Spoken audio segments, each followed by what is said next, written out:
All right. All right. Welcome, guys. Graphic Novel Geeks again. We're going to review some comic books, and hopefully our co-host will be joining us soon. Yeah, hey everybody, thanks for watching. Say just an announcement. We finally got our Graphic Novel Geeks YouTube channel up. Yes. It's uploading our episode from 2 weeks ago right now. So if you look right now, it won't be ready, but at the end of our podcast, it will be ready. So make sure you subscribe and get notifications, and help like our videos. That will help our us get like views and appearances and everything. So Graphic Novel Geeks on YouTube. All right, cool. So I think Matt and I want to start out by discussing a recent Flash issue, number 787. I've got to say, this Sunday, multiversal muscle bound mania with Wham Bam Man and the Flash. Wham Bam Man, yeah.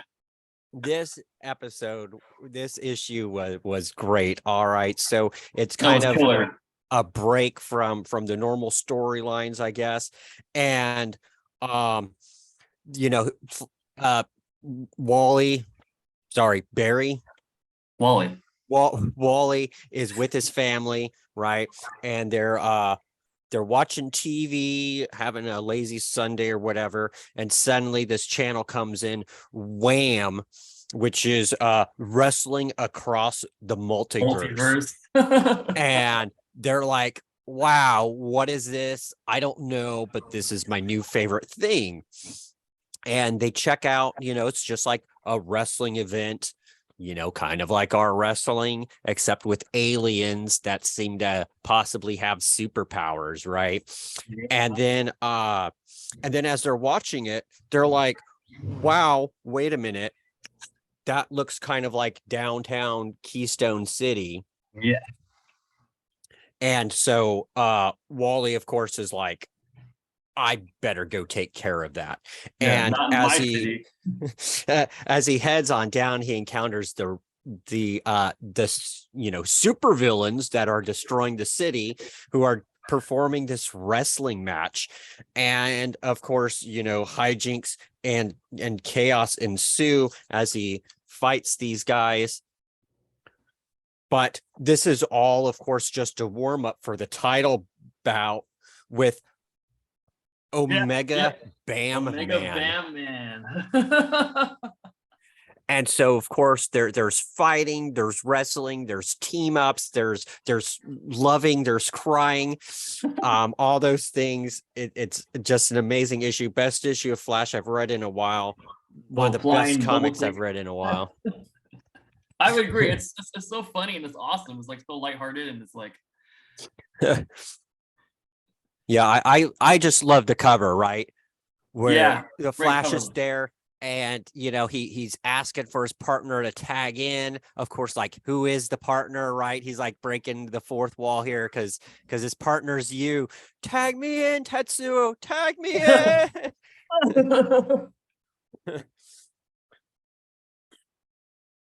Yeah, they really, Omega Bam Man, they got him with this 80s look, pretty Hulk Hogan-esque, but yeah, definitely, also a little bit Macho Man Randy Savage, just really a throwback to the 80s there when wrestling hit it, professional wrestling hit it big. And all these other wrestlers, like, look at these guys, like they're very interesting design. It's like a dog wolf man with curly hair and some alien ape. Right. I mean, what great characters. I mean, I could definitely see myself purchasing a miniseries of just the wrestlers. I know. Like they've got Maul from Wildcats. They got the guy right there. He's a faceless guy from Mars. There's no face. And of course, his family's got to root them on. They're Yeah. just watching in suspense. It's And great. yeah. They get into it. Was that they're tag teaming with the leg tie or whatever, which is Yeah, man, that is just such a great issue. it was super fun. Super fun.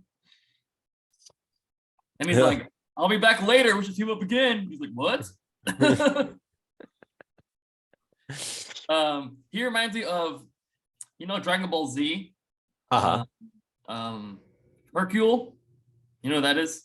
No. Hercule is this guy who's supposed to be the world's strongest man, but he's way outmatched by all the Z fighters like Krillin and all of them, Gohan and Goku. But he's a celebrity who can't really fight, or he can't fight at nowhere near their level anyways. And he's like that personality is kind of like that, very very big and very like, I know Hercule's more coward, but it's just funny, reminding me of him. Yeah. Cool.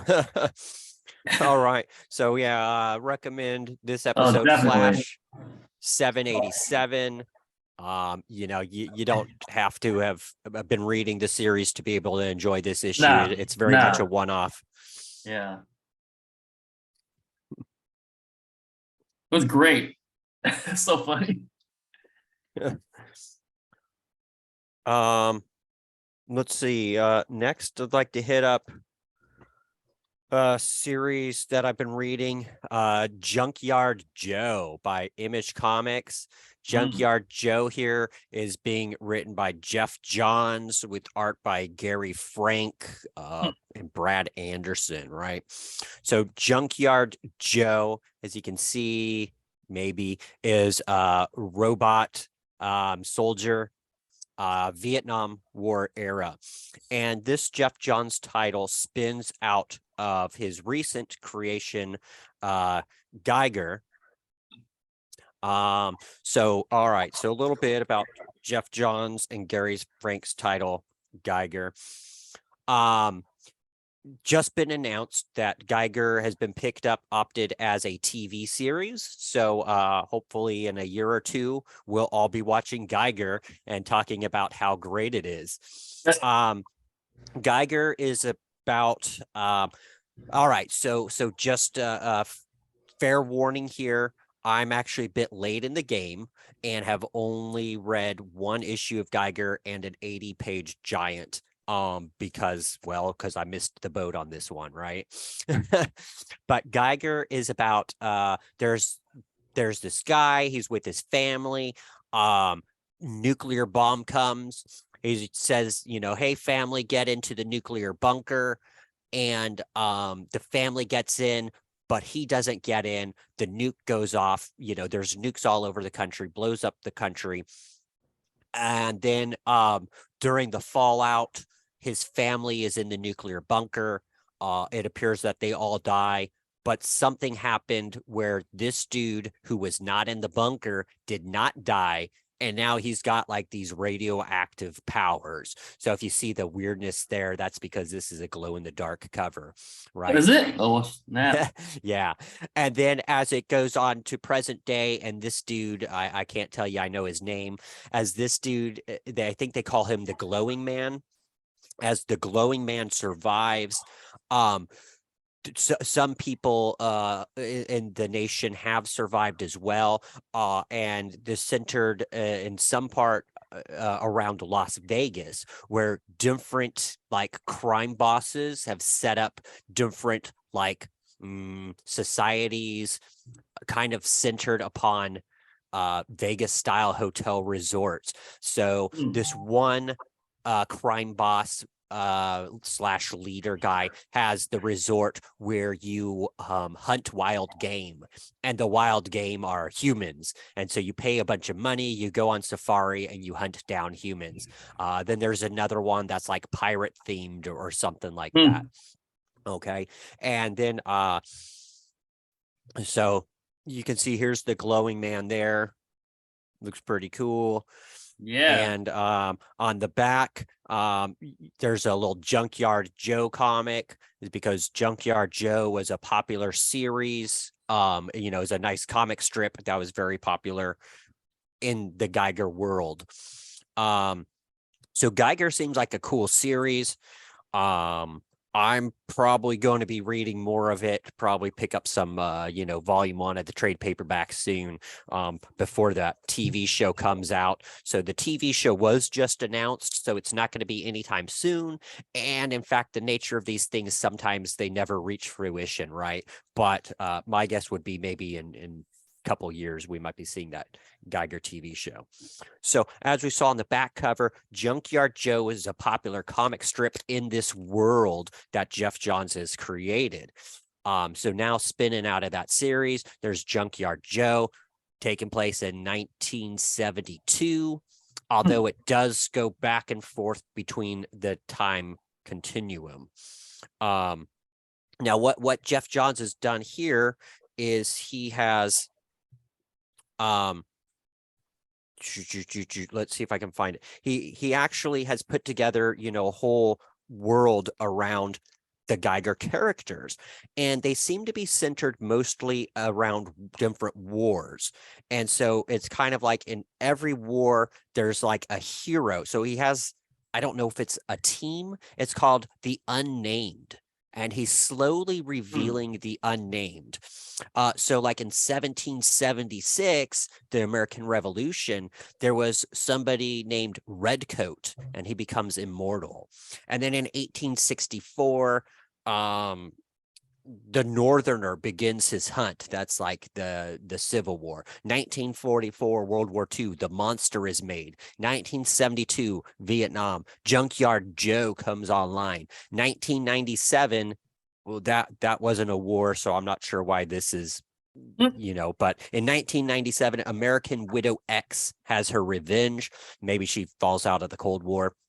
In 2025, the first Ghost is captured on film. In 2030, the unknown war erupts. That's what leads to the events in Geiger. And then in 2050, Geiger walks across America. So he's got this whole timeline of different characters.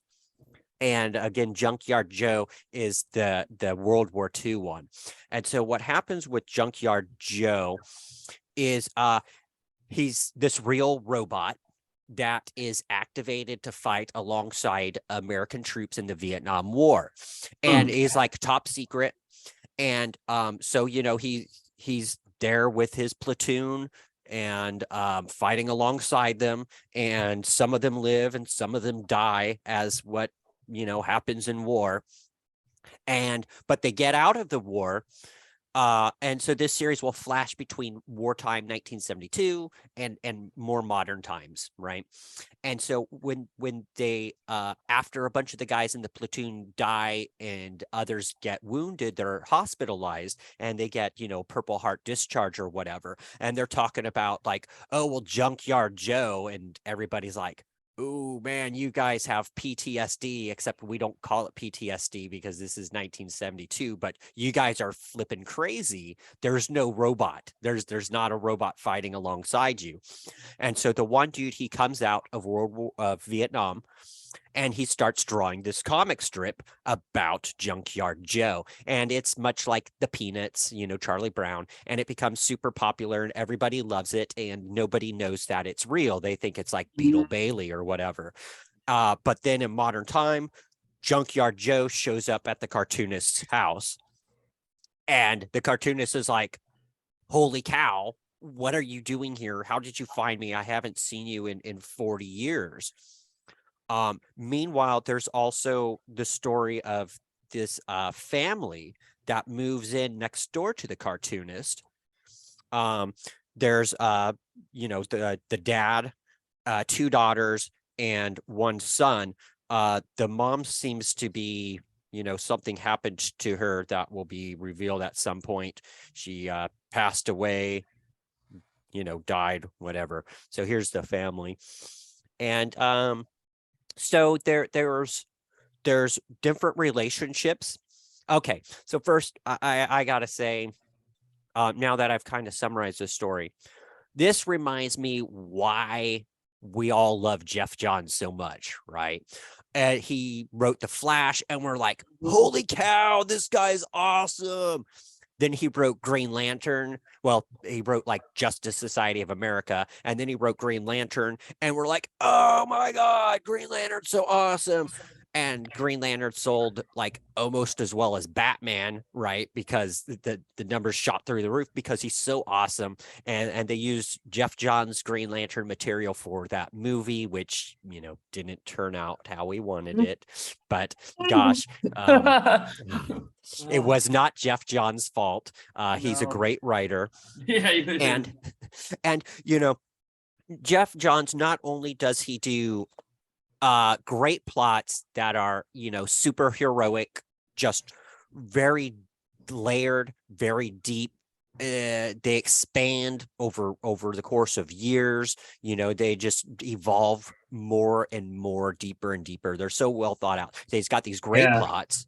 He's got great script where the dialogue is realistic, it's interesting, it's not like, it's like some writers, I'm not going to say like Scott Snyder, but some writers are just like, oh my goodness, would you just shut up already and do something? Jeff Johns isn't like that. And he even, you know, he develops relationships too. He gives characterization to the characters, so it doesn't just seem like if you just swap their costumes you wouldn't know which character is which character. And so, you know, here in Junkyard Joe, he does also accentuate these relationships between characters, right? Between the comic writer and the robot, and between this family. I don't really know exactly where he's going with this comic. You know, he obviously has big plans with this Geiger world, and highly recommend checking it out. It's going to be a great ride. Yeah, it sounds great. It sounds great. It's very interesting. Like, I like that the whole Junkyard Joe was a real robot, but then people don't believe it, so they made a comic book out of it. That's kind of cool. Yeah. And so issue 3 came out, you know, a few weeks ago. Issue 4 should be hitting the stand soon. So it'll be a couple months before the first graphic novel of Junkyard Joe's out. You know, I don't know if they'll be collecting 4, 5, 6 issues. I'm not sure if this is a mini series or regular series. Couldn't really tell you that, but you know, comics out now, graphic novel out soon. That's cool. So I actually want to go back to the Flash a little, and I swear I'm not wearing the same shirt. I have like 15 of these things, so like literally. So yeah, not really the same shirt. Nice. But I want to go back to the Flash because of the cover that has it. His family, all his family. About his kids, because his kids have powers, right? Right. There was an issue called the Wild West. It was like a graphic novel, and about his family, right? His daughter has super speed, and this came out like a long time ago before Barry Allen came back originally. Yeah. And she became a new Impulse, right?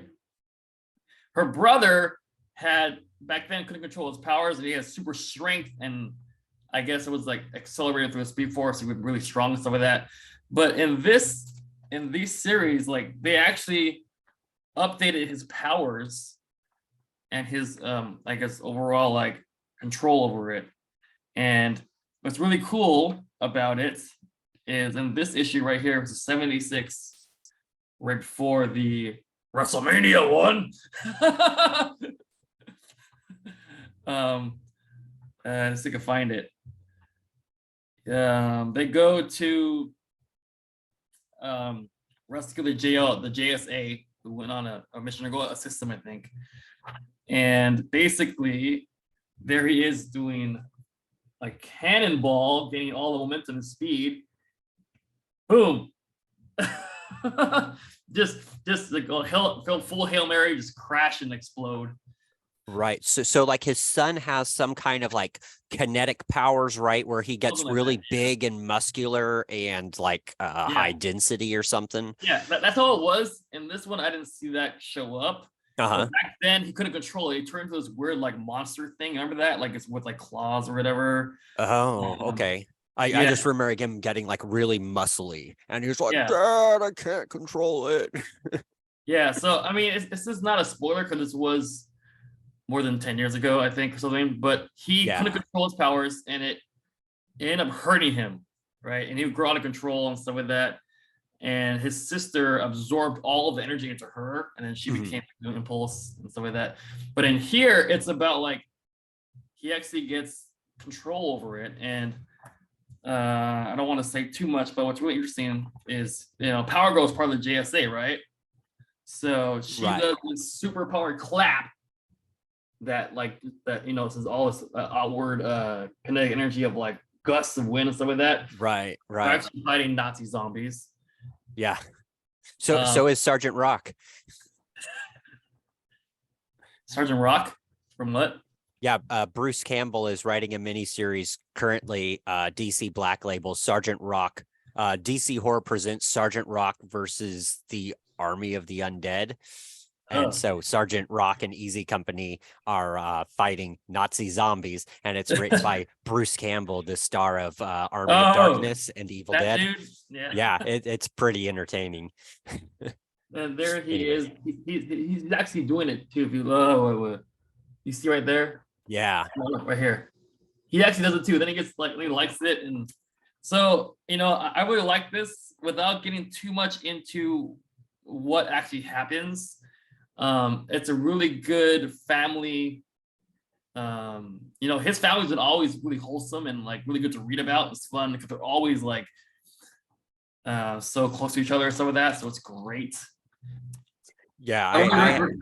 I have to agree that that was a pretty good issue too. Flash has really been solid lately. I think it's one of the best titles that DC's putting out right now, Oh as far yes, as regular series go.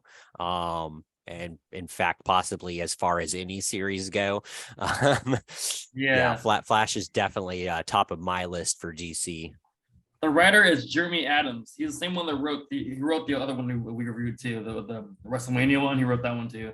Yeah, and So I'm not familiar with that dude. Don't know his history me or what neither. else he's Me neither. done, but he's doing a solid job with the Flash.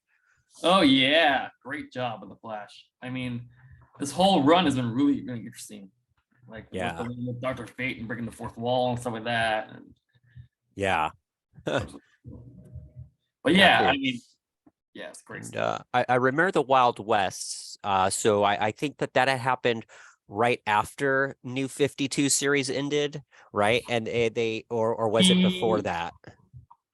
And they That took was before, I want to say. as before. Okay. Right before, yeah. And they took they put Wally West back as the Flash because it had been Impulse was the Flash, right? Bart Allen. He became the And Flash, yeah. so they switched it to Wally West, and then they re-continued the numbering from the original Flash series, Hmm. which is a bit weird. You would kind of think they'd be more inclined to pick up the numbering from the Wally West series, but Yeah. I don't think that they did. Let's see what we've got on my phone here. Yeah, I don't think I've got any of those issues cataloged. Wait, here we go. 236, 234. Okay, yeah, so it was around issue 230 Mm. Yeah, yeah, in yeah. 2006. No, with 231 in 2007. Here we 2007? go. Yeah. And so Wow. you can see there's his children right next to him. Jay Mhm. and Iray. Irene. Okay. Iray, I think. Iray. Yeah. Okay. Yeah. And so that was by Mark Wade, it says. And Hmm. so that was pretty good stuff there. So definitely more than 10 years ago. Yeah. Okay. So yeah, with 231, and yeah, so they picked up the numbering from the Wally West series. which ended with 230. Yeah, but I'm really glad they're bringing them back together, the whole family. I loved reading about it, and now they're back together again. That's great. Yeah. Mm. It's weird. I thought there was a gap in the timing there. Oh well. Yeah, it's good to see them back. Because like, didn't they not exist for a while? And then like with Yeah, one of those yeah, crises, they brought them on back. yeah. It was kind of odd. Like it was weird. I think after the when he came back, well, when Wally West came to the current universe, like Mhm. his kids weren't there, and then something happened, and Yeah. DC writing the way they do. They brought Yeah. him back. I Yeah. didn't When read that, but they did something to bring him back. Yeah. Yeah, so they did like the new 52 to try to reinvent the universe, start over with number ones, try to change up the characters a bit just to make them more accessible, I think, which they failed. So then after 52 issues, which they said, oh, we planned it all along to only be 52 issues. Yeah, right. Then they did their whole rebirth thing and kind of restarted the timelines. Yeah. And so they were kind of saying at that point that like they could pick and choose what was canon, right? If so, like for example, if the Justice Society was not reintroduced, then they did not exist.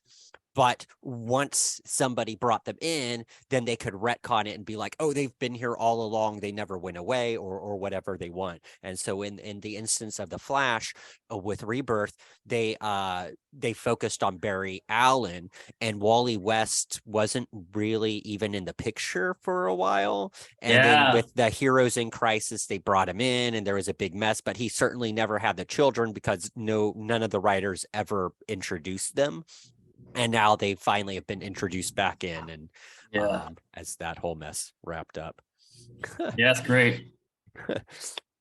All right. Before I move on, I want to point out the artist of the here really quick, Uh-huh.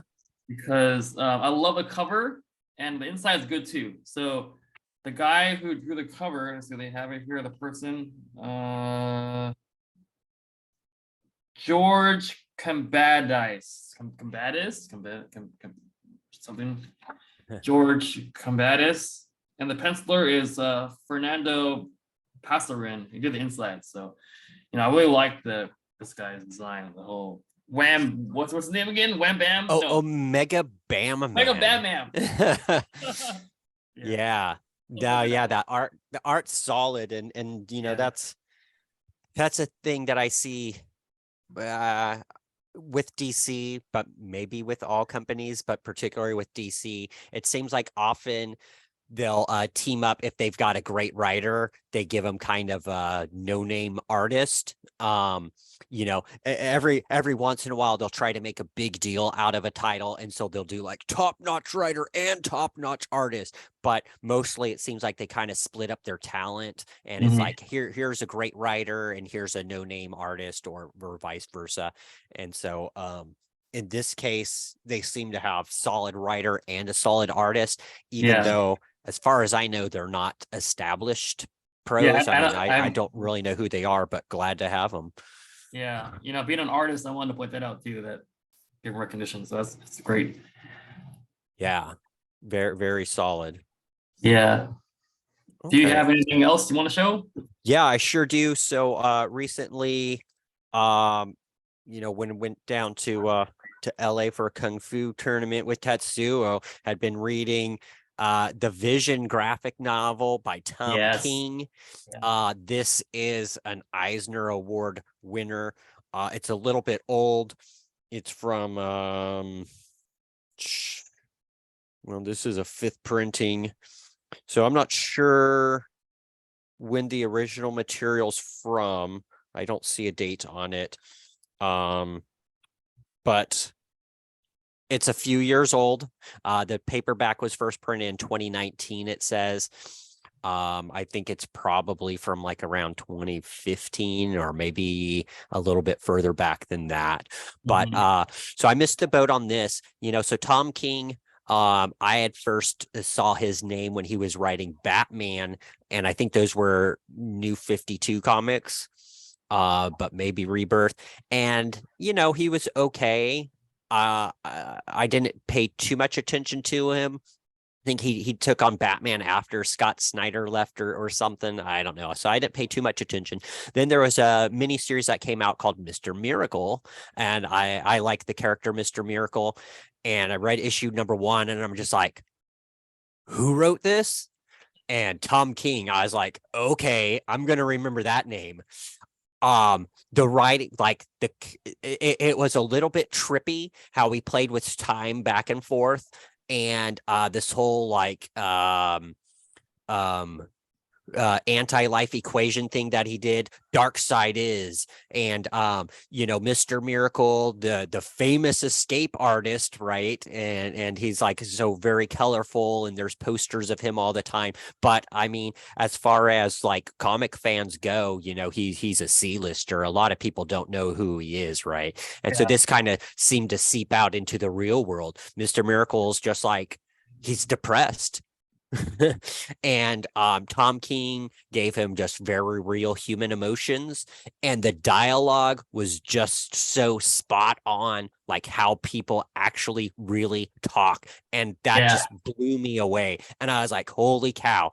And so that Mr. Miracle series sold me on Tom King. It went to win Eisner Award that year. In fact, possibly it even won 2 Eisner Awards. I don't remember exactly. And since then, Tom King has given us great things like there was that Supergirl series that Dylan talked about, the Woman of Tomorrow.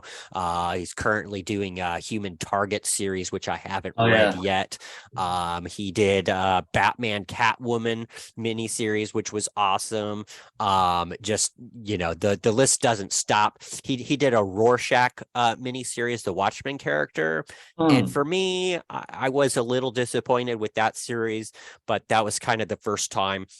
And then looking back at Top King stuff, I found out that he also one of the first series he did was Omega Men, and I was like, oh well, that explains why I thought that series was so awesome, but I didn't pay any attention to him then.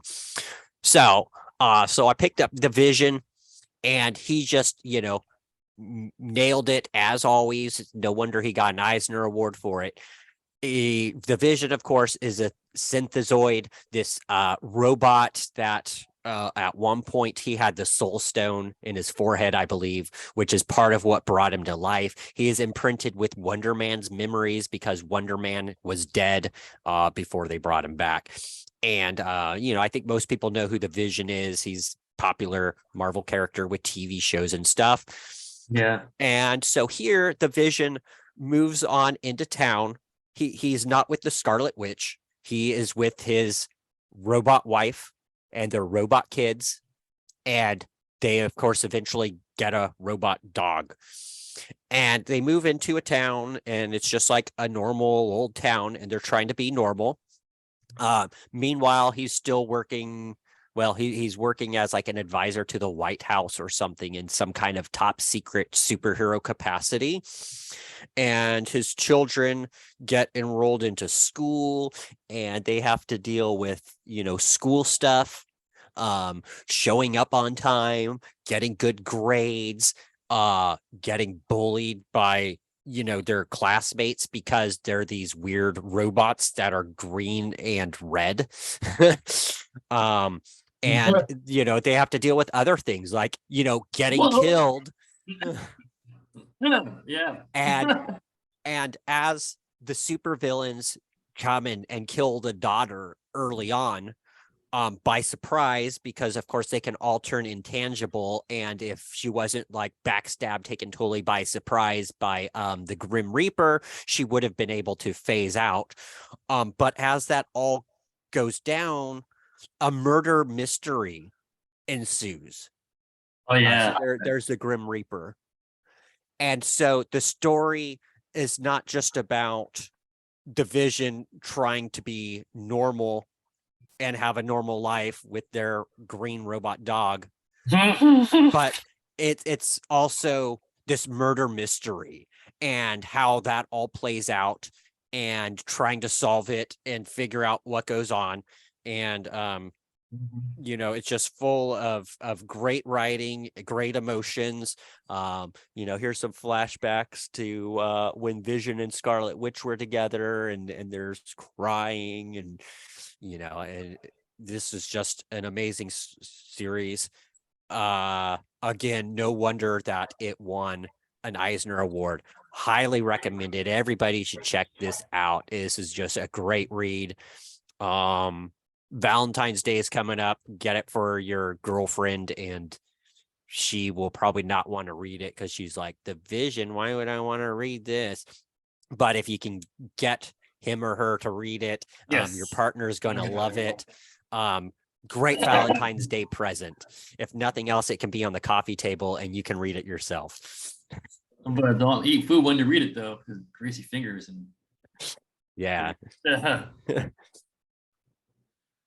I remember you let me read that on the way to the LA. That was great. That was really cool. So Yeah. actually, I don't know if I have another book, but I want to share something that two things. I bought this at Target. I know you're not much into pop toys, but I am. So I got a Shuri Pop. It's one of those. It has like a Cool. thing in the back here. Looks really cool. It's in this little like box it's like with a comic book cover, even though it's not a comic book, it's like a picture. Yeah, nice. Target I got exclusive. one of Miss Marvel. That's with Captain Oh, Marvel in it. awesome. Cool. And That's then look at that. Super cool. yeah, that's weird that it says Captain Marvel because that's Ms. Marvel, but Yeah, I know. okay. It's weird, but I mean, I still like it. It has right here. It's Yeah, really neat. Kamala Khan. Yeah, I love Kamala Khan. Awesome. Me too. Me too. She's great. I love that. I love it. I love her character. But I just wanted to share that because I thought it was really great. Cool. Right on. Yeah, I trying to not buy too many toys and stuff. Otherwise, I would probably pick up that Kamala Khan. I got a bunch of pop toys, so I need to organize my place. You know, I see blank wall, which is very boring. Yeah. So I have all these posters and toys, pop toys. I got to put them up. So I'm probably gonna reorganize my place. Okay. I'm thinking Cool. of putting this maybe in that closet back there because I can put something behind me. But you know, I have to figure it out because all my comic books, like I don't have enough space. You know, comic books are there on the ground, so I got to figure it out. Yeah. All right, cool. Well, I've got a few more comics I can talk about. It looks like Dylan ain't gonna get to join us today. Okay. But so a couple that I've been reading that I've really enjoyed. I Hate Fairyland by Scotty Young. This is volume 2 of I Hate Fairyland. And then Sergio Aragonés has his newest Gru series, miniseries out, Gru, Gods Against Gru. So I'll maybe cover those two, but the main one I wanted to talk about today is Frank Miller's Ronin Book 2. All right. So am I assuming it's about a samurai? A Ronin? Yes. No. Yes, it is. All right. So this is published by a new company called Frank Miller Presents LLC. And it is Frank Miller is the president and editor-in-chief. And Dan DiDio, who was the old president, publisher, top dude at DC, Dan DiDio is the publisher. And then somebody named Silen Thomas is the COO. So, you know, Dan DiDio, in my opinion, got a bad rap at DC Comics. I feel that he was doing a good job. You know, they had Jim Lee from Wildstorm came in as like the co-president. So Jim Lee was kind of in charge of art or something, and Dan DiDio was a top dog. And they had I think Grant Morrison came up with some, you know, wacky ideas as he always does. And they were just, you know, man, he took too much acid or something. They were just really wacky. And so they didn't really reach fruition, but it had planted the seeds that they were going to reboot the whole universe all over again. And they were going to do things like turn Superman black, which they did. There's like President Superman in a different Earth, and they were going to do all these other things. And my understanding is that they already had a lot of books in place and were ready to roll. And the backlash from the comic fan in general was, the same as always. No, you can't change my favorite character. Superman has to have his underwear on the outside. They all have to be, white European looking. You can't, no, you can't change it. So of course, they wanted to introduce a lot of diversity. All the fans said, no, you can't change my favorite. And DC decided, Dan DiDio, that was a harebrained idea. You're fired. Jim Lee, you're in charge now, which was like one of the worst decisions that Warner Brothers has made with DC. Their other worst decision being to try to make movies. But firing Dan DiDio, they really shot themselves in the foot. The company is just, the New 52 project was garbage, mostly. Some good stuff happened in that time. But since firing Dan DiDio, man, the company is just gone downhill. So it's great to see Dan DiDio here with the new company, Frank Miller Presents. Oh. And for those who don't know, Frank Miller is super famous comic creator. One of his claim to fames where he got to start was in the early 80s. He was writing Daredevil, and in Daredevil he did a lot of like ninja action. He introduced this team of bad guys called the Hand. He introduced a character called Elektra, who's super popular and became Daredevil's love interest. And these comics were so popular, they really changed comics a lot. They led to the creation of Teenage Mutant Ninja Turtles with so like I said, Frank Miller's bad guys were the Hand. Teenage Mutant Ninja Turtles, you have the Foot. Teenage Mutant Ninja Turtles, the mystic Kung Fu Sifu is Splinter. In Daredevil's mentor was Stick, right? So Teenage Mutant Ninja Turtles was an exact knockoff / homage to Frank Miller's Daredevil. Right. Frank Miller, of course, also wrote The Dark Knight Returns, which is, one of the top 10 graphic novels of all time. And then Frank Miller's other big project that he's known for is Ronin, which is it's like a cyberpunk dystopian future.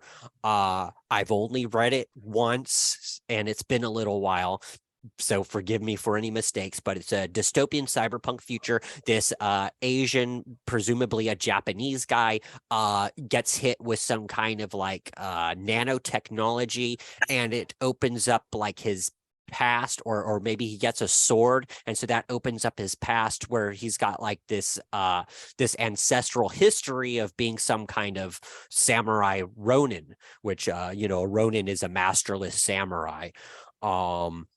And instead of killing themselves, so in samurai culture, if your master dies, that's a very dishonorable thing. You should give your life to protect your lord.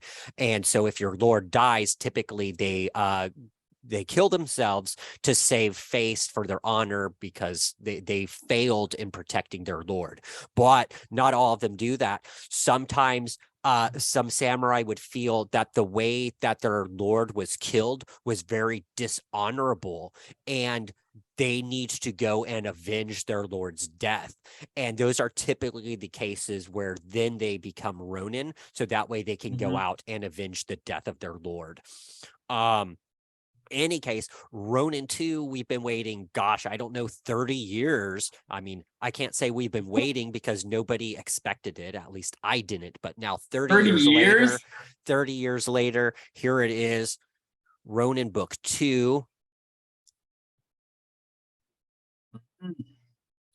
And like this is created, written, and layouts by Frank Miller, but the art is done by Philip Tan and Daniel Henriquez.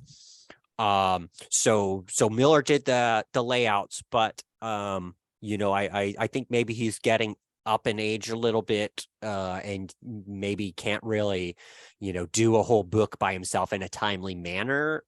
So I think that they gave a great, a great give and take here. Frank Miller did the layouts, and somebody else drew it in and finished it up, and hopefully that will get them timely, Yeah. because Frank Miller, I think, has always had a problem with getting comic books out on time. Sometimes his 4-issue miniseries take like a year and a half or something. And so this series seems to be about, it stems off from the original book, with this, cyberpunk Japanese guy, that has this ancestral samurai history with some amazing sword or something, but it plays off more on this female who is his girlfriend. And so they get all cyberpunky here. And I don't want to give too much away because I mean it's pretty brand new. Only issue number 1 has come out, but here's the daughter with her son. So they kind of have some lone wolf and cub vibes going on here, which is a famous samurai comic, black and white, was put out by Mhm. Viz Media, Yeah. and it's about this lone wolf, I think was maybe a Ronin, and he had a cart with his kid, and they go around and fight guys. Yeah. So this gal and her kid, they go and fight some a big, I don't know, Oni or yokai, Yeah, it's like an Oni. Yeah. demons. And it's amazing. Again, it's the follow-up that we've been waiting 30 years for. I didn't even know that we were waiting 30 years for it. But now that it's out, it's like, holy cow, this is amazing. That was great. So if if you like cyberpunk, if you like samurai, if you like Frank Miller, if you like comic books, I recommend you pick this up. Now it is a bit pricey though. It's $7.99. That's per issue. It is like longer than a normal comic. Mhm.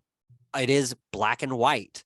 But apparently, comics cost more. It's hard to understand actually how these smaller companies like Dark Horse are still able to put out a comic at the same price that Marvel and DC put them out at $3.99. I think we can all expect to see those prices going up very soon, because Frank Miller Press is not the only indie company putting out comics for $7.99 now. It's Alive is a small publisher. They're also putting out comics at $7.99. That seems to be the going Wow. trend. We're also Wow. seeing, GoFundMe's, and they all want like $15 a comic, and people are giving them money. So Wow. the price tag does seem a bit pricey at Yeah. $8 a pop. Mhm. So once it finishes, they're going to put in a graphic novel.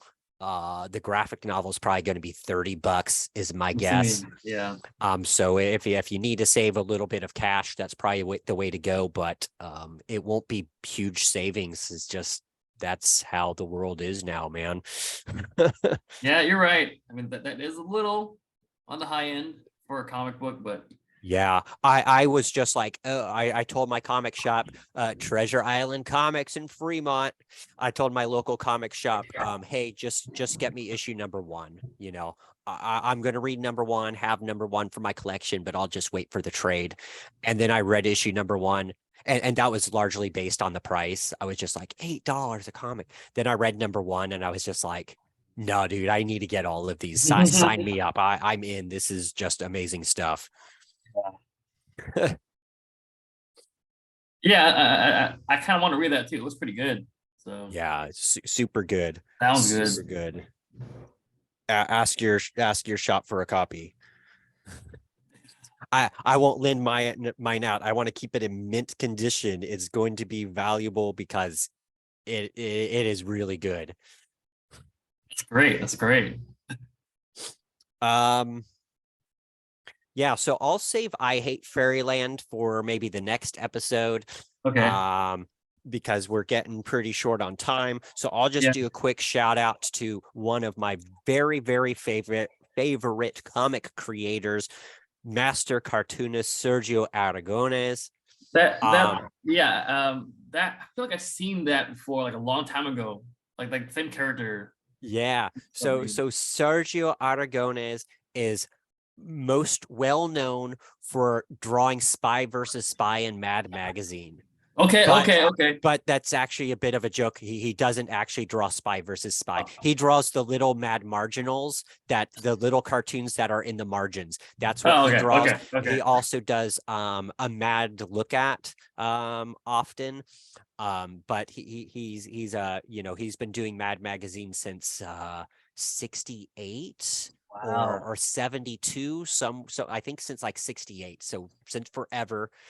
But the joke is that people always come to him at conventions and say, "Oh, you're the Spy versus Spy guy," which he is not the Spy versus Spy guy. The other thing he's well known for is Gru the Wanderer, which is like a Conan parody. Well, or it started off that way, I guess. He's been doing it since 1982. 1982. So that's 40 years of Gru. He's got his faithful dog Roberto. And Gru was originally published by some small publishers, Pacific Comic. They went out of business. Then it went over to Epic, which was an imprint at Marvel for creator-owned comics. So that was like around 86, and that lasted 120 issues. Then after that, he went over to Image for a little while, around 93, and then landed at his home at Dark Horse. Gru also, the letterer for Gru for the very longest time was a guy named, and still is, a guy named Stan Sakai, who is well known for his creation, Usagi Usagi Yojimbo. Yojimbo. Yeah. And so Gru, they've had this tight team. It's always been Stan Sakai doing the letters, Sergio Aragones doing the art and the plotting, Mark Evener doing some of the scripting, and then they had I can't remember the name of the colorist, but the colorist was always the same guy also, and he recently left the team. So this issue they've got somebody else coloring it, who's not the original team. But in any case, the Gru helped kind of pave the way for the sensation Usagi Yojimbo, I think, and Stan Sakai and Sergio Aragones, of course, are very close friends. But okay, so Gru was one of the first comics that I started collecting as a kid, and Gru is this mindless, brainless barbarian. He is good at two things. He is good at slaying, and he is good at eating cheese dip. And and he is always going around trying to get money for food for him and his dog, preferably cheese dip. And he will hear a fight, and he knows the other thing he's good at, so he runs into the fight and starts killing people. He doesn't care why they're fighting, who they're fighting. And then, of course, the other side will be, "Hey, great, this guy came to help us. He's slaying our enemies." And then Gru's like, "Oh, wait, this isn't fair. I'm going to fight these people too." And then they're like, "Oh my goodness, he just turned on us." And so he fights both sides, right? And he'll go and he'll get hired as a bodyguard. And then during the fight, he'll get confused and he'll turn and slay his own team. If he ever goes on a ship, that's a huge mistake, because he sinks every ship that he is on. It's just like, slapstick comedy where it's just ridiculous chains of events that lead to entire cities collapsing, like literally collapsing, like all the buildings will be flattened, and it will just be something like he's trying to help, And the guy's like, "Oh, hey, can you hand me a screwdriver?" And then he's like, "Oh, okay, I don't know what a screwdriver is. I'll just pull out this pin from the scaffolding." And so he pulls out the pin from the scaffolding falls down, the building falls down in like this mousetrap kind of chain of events where then the whole town is flattened. And so this one called Gods Against Gru is a follow-up to the two prior miniseries, which were 4 issues. There was Gru Fray of the Gods and then Gru Play of the Gods, where they revisited this mythos of a whole bunch of gods from different cultures. That was done in around issue number 100 of the Epic series. And so all these gods that, are similar to like Zeus and whatever other gods that you can name, they all get together and they have fun messing with Gru. And at the end of the last series, Gru did something good, and the local town started praising him because he saved their town, which happens every once in a while in some weird chain of events. And so by him being praised, that's akin to him being worshipped. And so in this mythology, gods become gods by if they're being worshipped or not. And so then Gru got elevated to the level of a god. And so now he's up with the other gods eating cheese dip. But that's just like the avatar of Gru. He still exists as a person on this planet with his dog. You can see there he is in a boat because the end of the last series, he was on a ship. And of course, that ship sank. The ship is usually captained by this guy, Captain Ahab, and he sinks his ship every single time. His buddies, Taranto, was on the ship as well. So they're all out in the sea trying to not drown. And then we see here's an image of the different gods. And there is Gru the avatar of Gru God right in the middle. And so for this series, it does play a little bit off the previous series, in that it's building off the plots. So it may not be something that, if you pick it up, you might kind of go, hey, what's going on here? But it's still, it's really fun. It's hilarious. Sergio Aragonés is so funny. And he's a great artist. He does, these crowd scenes with just like 100 different people. And it's so interesting to look at. I've loved Gru for basically my whole life, and I'm glad to see Gru comics still coming out. And always one of my first reads. Highly recommend Gru for anybody that wants a laugh. You just go on into your local comic shop and ask them for a graphic novel, or go onto your favorite shop or Amazon. You can just pick up any Gru graphic novel. You can read it, you can enjoy it, and have a good laugh. Yeah, that's great. Yeah. Yeah, I remember seeing like her, maybe reading it like once or twice, like a long time ago. I don't remember much really, but I remember the name. Yeah, it's always good for laughing out loud. Yeah. All right, cool. Well, hey, before we leave, did we have any comments on our Twitch stream from our viewers?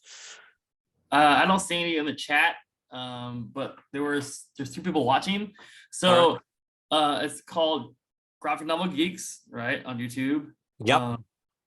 And there'll be videos uploaded there. And yeah, now you can find us there, which is great because now we have our own YouTube. Yeah. Yeah, so we'll be putting up last episode when we had special guest Dale Berry, creator of the Moonlight Cutter. That should be uploaded now. We're not going to put up all of our episodes. On some of the early ones, we had some problems with sound and that sort of thing. So we'll just put up the ones with good quality. You can check out the back catalog in case you've missed any of it. And also, I believe it's Lunar New Year. So gung hei fat choi, everybody. Happy New Year. And we mentioned last time, any viewers that are local in the Bay Area, Tatsuo and I, with our Kung Fu school, Silver Dragon Kung Fu, we're going to be performing next Sunday at the Millbrae Lunar New Year Festival. We're going to be doing lion dancing along with our buddy Doc Locke. He'll be the lion tamer. And we're going to be doing some Kung Fu performances, traditional Chinese Kung Fu, Choi Lei Fut. We're going to have some forms. We're going to have sword. We're going to have nunchucks. So it should be pretty awesome. Stop on by, check it out. Yeah, and some baby lions, some 7-year-old kids, 5 or 6-year-old Yeah. kids that are doing it too. It's cute. Yeah, it's going to be a lot of fun. A lot of the students of our school have worked really hard to do this, to give blessings to Millbrae and Millbrae community and put, entertain everybody. So we hope that people come on by Yeah. and enjoy it. We've all worked really hard. Yeah. All right, cool. Yeah, so 2 weeks from now, when we normally have our show, is going to be my birthday. So I think that probably going to skip that. But keep looking at our Twitch channel. We'll probably post a schedule there. Check it out on Facebook. We'll be posting when our next episode is coming around. And be sure to subscribe Twitch TV/Graphic Novel Geeks. You'll get notified when we're streaming. Follow our YouTube channel. You'll see the new content as it's uploaded. Yeah. Thanks a lot, everyone. We'll see you next time. Thanks. Catch you later. How do we do this again? All right, cool. All right, you're still recording though? Yeah, let me